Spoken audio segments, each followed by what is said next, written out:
Hello, good morning. Do you know that I was born and raised in one of the most beautiful places in the Philippines? Actually, I was born in Santa Ana, but I am raised in Gonzaga, two of the most beautiful places in the province of Cagayan. And Cagayan is a part of Region 2, which is the Cagayan Valley. In fact, there's a song which says, "Over mountains, plains, beyond the deep blue sea, I shall love thee, ever be, where'er I may." Here in Maui, one of the most beautiful places also actually is a historic tourist destination. It is called the Iao Valley. And I don't know if it's considered valley, but one of the most beautiful places also is the Grand Canyon of, here in America. Though I haven't been there, I've seen some picture of it. Um, in the Bible, there are also some valleys mentioned, like the Tigris Valley, the Mesopotamian Valley, the Jordan Valley, and the Valley of Death, which is the Kidron Valley, and maybe that is the valley that was referred to by King David in the book of Psalms, in Psalms chapter 23. And all the valleys are beautiful places. But the valley that was mentioned by King David was not only a place, but it was a situation. It was a situation wherein every one of us will go through. You know, in the valley, it's the lowest part. Uh, if we think about life, it is the lowest point of life, wherein a point wherein our spirit is very low, our emotion is very low, our health is very low. But let's go to the book of Psalms, in Psalms chapter 23. This is one of the most famous, if not the most famous passage in the Old Testament. Psalms chapter 23, I'd like to use the King James Version. It says here, "The Lord is my shepherd, I shall not want. He maketh me lie down in the green pastures. He leadeth me beside the still waters. He restoreth my soul, and he leadeth me in the path of righteousness for his name's sake. And ye, though I walk through the valley of the shadow of death, I will fear no evil, for thou art with me. Thy rod and thy staff, they comfort me. Thou preparest a table before me in the presence of mine enemies. Thou anointest my head with oil, my cup runneth over. Surely goodness and mercy shall follow me all the days of my life, and I will dwell in the house of the Lord forever." So here in this passage, we read that God is our shepherd and his people are his sheep. And I was wondering why he did not use tiger or lion or a bull or eagles. Those are strong animals. Why sheep? Somebody suggested maybe sheep because sheep are humble. But you know, aside from that, you know that sheep are stubborn. Sheep are dumb. One of the dumbest animals. They cannot navigate themselves. They can be easily lost. That's why in the book of Isaiah, it says there that all we like sheep have gone astray. Sheep are weak. They're so dependent on the shepherd. That's why sheep needs shepherd. So King David, I was imagining King David when he wrote this book of Psalms, he was already an old man reminiscing the time when he was still a shepherd boy. With this passage, as a sheep, And we as a sheep and God as our shepherd, we are going to learn some things, very important things, that we need to expect in this life. What are the things that we need to expect in this life? Number one, that in this life, there is valley, or there are valleys, I should say. There are valleys. Because he did not say, if I walk through the valley. He said, though I walk through the valley of the shadow of death.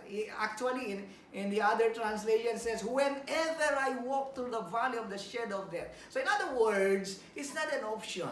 Everyone will pass through the valleys whether we like it or not. And valleys are uncomfortable. But I praise God because Psalms chapter 23 does not start at verse 4. It starts at verse 1. And in verse 1 to 3, it says there that the Lord is my shepherd, I shall not want. He maketh me lie down in the green pasture. Okay, green pasture. And he leadeth me beside the still waters. He restoreth my soul. He leadeth me in the path of righteousness for his name's sake. So if we imagine that scene, that place, I'm thinking about the hilltop or the mountaintop, wherein there's a very fresh air. The view is so refreshing. It is a picture of abundant and blessed life because of this what we call green pastures. So for me, if I live there, if I stay there, I want to stay there forever. I don't want to move out from there. But in Israel, those green grass at the mountaintop has the tendency to dry up because of the lack of rain. So in other words, there is a sudden shift here. There's a sudden or maybe unexpected, I don't know, because the shepherd will lead the sheep downward, okay, towards the valley. And before they reach the valley, they need to pass by through ravine. And this ravine is scary. It's scary because the cliff is deep, and there's no more the green pasture, no more the what's that? There's no more still waters. In life, somebody says life is not always a bed of roses or a cloud nine. In real life, whoever you are, we need to pass through this ravine, going downwards towards the valley. So in other words, valleys are part of, since it's a part of earth scale or landscape, in other words, it is a part of life, whether we like it or not. Ilocano parte ti escala ti biag. Valleys, a life wherein you are in the lowest point of your life, wherein you are so depressed. I don't know if you experience already, wherein you are so depressed, you're so discouraged, you're so disappointed, and you ask, how long will stay in this kind of situation? And there are two reasons why the shepherd will lead his sheep towards the valley. Number one, during hot season, down in the valley is cooler because of the shadows of the mountains. That's why when the green pasture at the top will dry, the greener pasture down there at the bottom of the valley, there is a greener pasture. But before you reach the greener pasture, as I said, you need to pass by the ravines, you need to pass by the river, the valley, before you reach the greener pasture. You know, it's very comforting and encouraging to think that this ravine, which is scary, these valleys which are uncomfortable, are the passages, they are the pathway that will lead us to the greener pasture. So life has valleys. It's a part of life. But number two, we try to observe these passages that these valleys are dark. It's a dark valley. Why? Because there's a shadow. There's a shadow because of maybe the mountains. And since the ships has a very poor eyesight, it's scary for them. Okay? And the path, the road, I said it was rugged. The cliff was so steep, and it was a dark, long, scary road. In the book of Hosea, he mentioned about the valley of calamity. I think that the Ekron Valley, the valley of calamity. In Psalms chapter 87, there's the valley of weeping. So in other words, these valleys are not as we think as beautiful as they are. So it is a symbol of crisis. It is a symbol of calamity. And in Israel, as I mentioned, there is this Kidron Valley, which is the valley of death.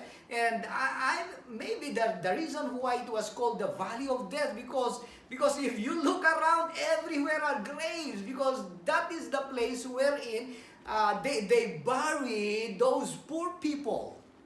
And it was dark. So it symbolized depression. It symbolized pain. It symbolized hopelessness. And sometimes those valleys are sudden. We don't expect. I still remember, who knows, who expected first week of February, we were so comfortable in our life. Nobody expected that the calamity will break out, and it's worldwide. And you know, I can just imagine those victims of the coronavirus, like for example, those doctors, those nurses, they have families also. And some of them, or maybe most of them, are filled with dreams and aspirations. Families filled with happiness and laughters. And then suddenly, with that situation, it crumbled. Dad, who was a doctor, died. Mom, who was a nurse, died. And you can imagine the pain, the loneliness of that dark valley. But you know, here, even though I walk through that shadow of the valley of death, it says here, I will fear no evil. So in other words, even in the valley, even with those kinds of roads, it is possible that we can be fearless. We can be fearless in the valley. It says here, for I fear no evil. David is not denying that evil exists. He knows that there is evil. He knows that evil exists. In the New Testament, the evil, our enemy, is like a roaring lion. But we can choose not to fear. Like Job in the Old Testament, he lost his wealth, he lost his kids, and even his wife discouraged him, and he said, curse God and die. But Job said, the Lord gave, the Lord will take away. Blessed be the name of the Lord. Nakaka-believe, ano? With all those situations, sabi niya, blessed be the name of the Lord. So instead of pouting, instead of complaining, instead of grumbling, he worshiped God. Kaya nga mayroon kasabihan, pag ikaw ay sasamba, mawawala yung pangamba. And that's true. na ang dahilan kung bakit lagi tayong nangangamba dahil hindi tayo sumasamba. And there are two reasons here why we are not afraid. First, it's mentioned there that though I walk through the valley of the shadow. So in other words, yung mga kinakatakutan natin ay just shadows. Shadows, sometimes, though it's scary sometimes, but shadows will never or will not harm us. Hindi, will not, shadows cannot do anything harm to us. Pwede mo bang sabihin na, I'm bitten by the shadow of a dog. My hand was cut by a shadow of a knife. We cannot say that shadows does not harm us. And then second, although they are just shadows, in other words, those things that you are experiencing right now, they are just shadows. And then second, the reason why we should not fear, not only they are shadows, but it says there that for you are with me. So in other words, the presence of God. In other words, with those times, the times when we are experiencing calamities, crisis, God is there. King David said, for you are with me. Yeah? You still remember the disciples when they were so scared because of the storm? What they did not know is that place inside the boat was the safest place ever. And do you know why? Maybe you ask why? Because Jesus was there. So in other words, whatever things that you experience, that is the safest place because God is there. And you notice the chains. There's a sudden change also when in verse 1 to 3, it talks about the shepherd. The Lord is my shepherd. He will lead me to the green pasture. So in other words, he is using in the pronoun, the third person pronoun. But suddenly there's a shift here from third person to second person. Now he is talking directly to God. He's not talking about God, but he's talking to God. Because he said that you are with me. He did not say, because the shepherd is with me. He said, for you are with me. So in other words, he is talking personally and directly to God. You know, it's good to know about God. It's good to know about the theology of the theology about God. But even if you know all the Bible, if you don't have a personal relationship with Him, and if you don't talk with Him, it's useless. You know the word to know God, came from the Hebrew word yada. And yada implies a personal relationship with Him. Don't just talk about God. Talk directly with Him. Talk with Him and feel His glorious presence until you can feel that you are not alone and no need to be afraid because God is there. And then last it says here that the valley will not last forever. It's just temporary, like storms. They will not last forever. Why?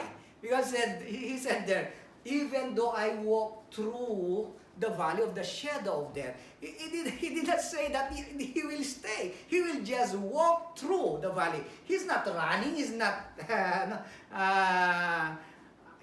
He's not in.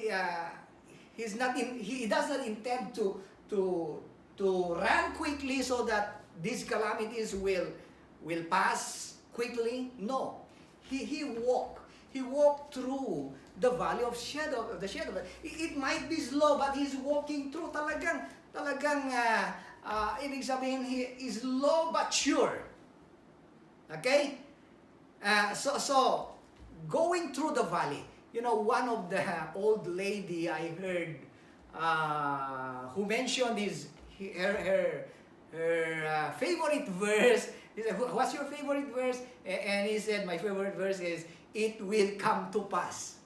And it's used 457 verses in the scripture. And it will come to pass. So in other words, on earth, there is no permanent. Walang forever dito sa lupa, mga kapatid. It will come to pass. Lilipas din yon. And then it says here that you prepare a table before me in the presence of my enemies. At least nakarating na sila sa patutunguhan niya. Nakita niya yung greener pasture. And then he's now relaxing. And then sabi niya, you are preparing a table before me in the presence of my enemies. So in other words, the enemies are there, but they cannot do anything harm. Because the shepherd is also there. And then you anoint my head with oil during that time, in order for them to be comforted. Okay? You anoint my head with oil, my cup runneth over. Yung mga ibang translation says there that overflowing. Overflowing, not leaking. Ibig sabihin, yung cup runneth over. Di ba meron tayong kanta, siksik, liglig, at umaapaw. Pero bakit umaapaw? Kasi pag hindi aapaw yon, para sa atin, kasyang-kasya lang sa atin. We cannot share. But the blessing, yung talagang blessings after blessings na it's mentioned here, umaapaw talaga. Why? In order for us to share the blessings. At marami tayong natutulungan. Going back to the shadow, it's very nice to think that even though there are shadows of life, behind that shadow is a light. Di ba? Bakit may shadow? Kasi merong ilaw. There's a light behind the shadow. Yung kasabihan, there is light at the end of the tunnel, there is light. And light symbolizes hope. There is hope. Because if we think of it, Jesus, you still remember Jesus before his arrest. Where was he? He was at the Garden of Gethsemane. He was praying with deep agony. He was praying to the Father, and he said, "Father, if it is possible, may this cup be taken from me. Yes, not as I will, but your will be done." And it's mentioned also there that even his tears was turned into blood.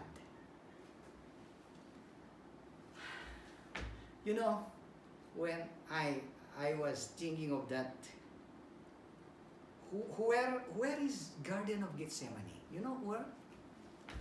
The Garden of Gethsemane is located in Kidron Valley, where it is called the Valley of Death.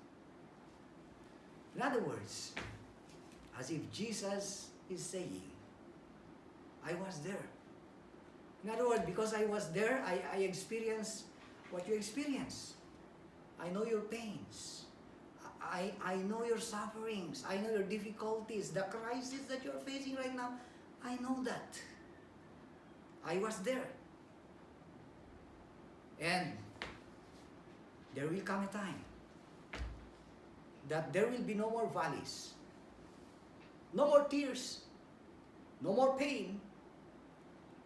All these things will come to pass.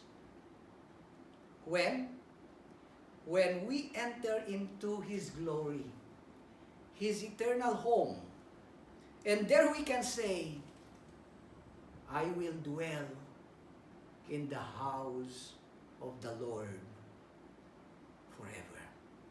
And that will be our final destination. We thank God for our good shepherd. Thank you. mahalo to everyone.